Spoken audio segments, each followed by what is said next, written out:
नमस्तेस्तु भगवन् विश्वेश्वराय महादेवाय त्र्यम्बकाय त्रिपुरान्तकाय त्रिकाग्निकालाय कालाग्निरुद्राय नीलकण्ठाय मृत्युञ्जयाय सर्वेश्वराय सदाशिवाय श्रीमान् महादेवाय नमः।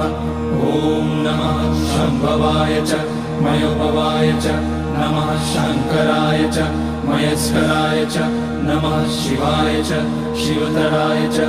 ॐ त्र्यम्बकं यजामहे सुगन्धिं पुष्टिवर्धनम् उर्वारुकमिव बन्धनान् मृत्योर्मुक्ष्यमामृतात्।